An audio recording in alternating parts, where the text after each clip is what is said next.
അപ്പോൾ എല്ലാവർക്കും നല്ല നമസ്കാരം. ഞാനിപ്പോൾ ഉള്ളത് മേലൂർ ഗ്രാമപഞ്ചായത്തിലെ പിണ്ടാണി എന്ന് പറഞ്ഞ സ്ഥലത്താണ്.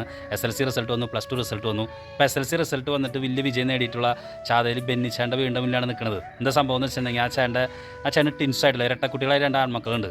അവർ നേടിയ വിജയത്തെ പറ്റിയിട്ടാണ് നമ്മളിപ്പോൾ അന്വേഷണം ഇവിടെ വന്നിട്ടുള്ളത്. വലിയ സന്തോഷത്തിലാണ് ബെന്നിച്ചാട്ടനും ബിജിനി ചേച്ചിയും ഒപ്പം മക്കളും. 3 മക്കളാണ് അവർക്കുള്ളത്. അതിൽ ടിൻസ് കഴിഞ്ഞാണെങ്കിൽ ബെല്ല എന്ന് പറഞ്ഞൊരു കുട്ടിയും കൂടി ഉണ്ട്. അപ്പോൾ എന്തായാലും ഹാപ്പിയാണ്. SLC റിസൾട്ട് വന്നതിന് ശേഷം ഇരട്ടക്കുട്ടികളുടെ വിജയം, അതാണ് ജെഫേഴ്സ് മീഡിയ എന്ന് നിങ്ങളോട് പറയാൻ പോകുന്നത്. നമുക്ക് വീട്ടിലേക്ക് കയറി ചെല്ലാം.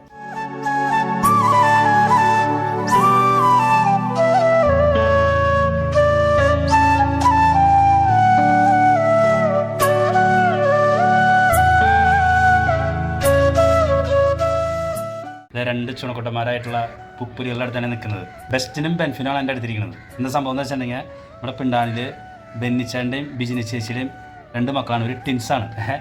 ഇവരെപ്പോഴും ഒരുമിച്ചാണ് എല്ലാ കാര്യങ്ങളിലും പോവും വരവൊക്കെ, എല്ലാ കാര്യങ്ങളും അങ്ങനെയാണ്. അപ്പോൾ SLC പരീക്ഷ എഴുതി കഴിഞ്ഞ് കഴിഞ്ഞപ്പോഴോ രണ്ടുപേർക്കും ഫുൾ A+. അപ്പോൾ അതാണ് നമ്മൾ ചോദിച്ചറിയാൻ പോണത്. ട്വിൻസിന് A+ കിട്ടി. അപ്പോൾ നമുക്ക് ഇവരോട് വിശേഷങ്ങൾ ചോദിച്ചറിയാം. അപ്പോൾ എന്തായാലും 2 പേർക്കും അഭിനന്ദനങ്ങൾ, കൺഗ്രാജുലേഷൻസ്. എവിടെ നിങ്ങൾ പഠിക്കണേ? കൊരട്ടി LF. നിങ്ങൾ ഈ മാർക്ക് നേടാനായിട്ട് ഒരുമിച്ചൊക്കെ തന്നെയാണോ പഠനവും സംഗതിയൊക്കെ? എങ്ങനെയായിരുന്നു നിങ്ങൾ? ഒരുമിച്ച് തന്നെയാണ് പഠിക്കുക? ഹൈസ്കൂള് മുൻപൊക്കെ എവിടെ? LF തന്നെയായിരുന്നു മുഴുവൻ? LF പഠിച്ചത്. ശരി. ഇനിയിപ്പോൾ +2ലേക്ക് പോകുമ്പോൾ ഏത് കോഴ്സ് എടുക്കാനൊക്കെ താല്പര്യം? തീരുമാനിച്ചല്ല.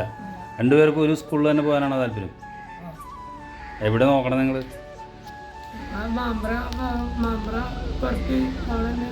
അവിടെ തന്നെ നോക്കണം. പഠിച്ച സ്കൂൾ +2 ഇല്ല, അവിടെ കിട്ടോ? അവിടെ പോകും. ശരി. എന്താവാനാണ് ആഗ്രഹം? ഇപ്പം അങ്ങനെ പ്രത്യേകിച്ച് ആഗ്രഹമില്ല. +2 കഴിഞ്ഞിട്ടാണ് ആഗ്രഹം. ശരി. എനിക്ക് വളരെ സന്തോഷമുണ്ട്. നമുക്ക് കിട്ടുന്ന അങ്ങനത്തെ പ്രതീക്ഷ ഉണ്ടായില്ല, കിട്ടി കഴിഞ്ഞപ്പോൾ വലിയ സന്തോഷമുണ്ട്. ഇങ്ങനെ ഒരു പ്രതീക്ഷ ശരിക്കും പറഞ്ഞാൽ എൻ്റെ ചേട്ടൻ്റെ മക്കൾ ഇതുപോലെ ഒരു ഉയർന്ന വിജയം നേടുമെന്നുള്ളൊരു പ്രതീക്ഷ ചേട്ടൻ ഉണ്ടായിരുന്നു? ചെറിയൊരു പ്രതീക്ഷ ഉണ്ടായിരുന്നു, എന്നാലും ഫുൾ A+ കിട്ടുമെന്നുള്ളൊരു പ്രതീക്ഷ ഉണ്ടായിരുന്നില്ല. അത് കിട്ടി കഴിഞ്ഞപ്പോൾ വളരെ സന്തോഷം.